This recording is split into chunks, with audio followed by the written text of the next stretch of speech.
بمباری ہو رہی ہے تو اس کے خلاف احتجاج کرنا، یہ بھی سیاسی مسئلہ ہے۔ اچھا تو یہ بھی سیاسی مسئلہ ہے اور حکومت بھی سیاسی مسئلہ ہے اور یہ بھی سیاسی مسئلہ ہے، تو پھر سیاسی مسئلے کس کے لیے رکھو گے بھائی؟ تو پھر یہودی سیاسی مسئلہ چلائیں گے مسلمانوں کا، پھر عیسائی مسلمانوں کا سیاسی مسئلہ چلائیں اور ہندو مسلمانوں کا سیاسی مسئلہ حل کریں۔ سیاسی مسئلے تو مسلمانوں ہی کو حل کرنے ہوں گے۔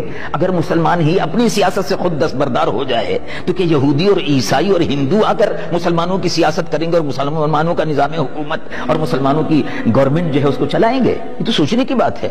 لیکن بے عقل لوگ، محدود ذہن کے لوگ، جن کا ذہن محدود ہے، انہوں نے اپنے دین کو اسی میں محدود کر لیا، بس نماز روزہ حج و زکوٰۃ ہے، اور اس کے علاوہ ان کو قرآن شریف میں کوئی اور چیز نظر ہی نہیں آتی۔ اگر وہ نماز روزہ حج و زکوٰۃ ہی تھا تو پھر ابو بکر صدیق کو حکومت کرنے کی اور حکمراں بننے کی ضرورت کیا تھی؟ ابو بکر صدیق تو نقش بندیوں کے پیشوا ہیں، ختم خواجگان پڑھتے رہتے مسجد نبوی میں، حکومت کرنے کی کیا ضرورت تھی؟ عمر فاروق رضی اللہ عنہ مرضا کو حکومت کرنے کی کیا ضرورت تھی؟ اور راتوں کو تہجد کی نماز چھوڑ کر، مسجد نبوی چھوڑ کر مدینے کی گلیوں میں بیواؤں اور یتیموں کے گھروں کو تلاش کرنے کی کیا ضرورت تھی؟ کبھی سوچا؟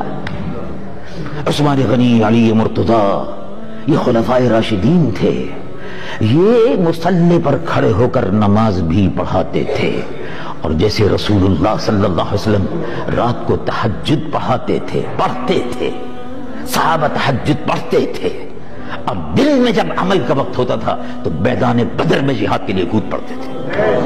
یہ بھی سنت ہے، فقط وہی سنت نہیں ہے، نماز بھی فرض ہے، روزہ بھی فرض ہے، زکوٰۃ بھی فرض ہے، حج بھی فرض ہے، اور یہ تمام فرائض ہے، لیکن اسی کے ساتھ ساتھ جہاد بھی اس میں شامل ہے، اگرچہ فرض وہ نہیں ہے لیکن فرض کفایہ بہرحال اپنی جگہ پر موجود ہے۔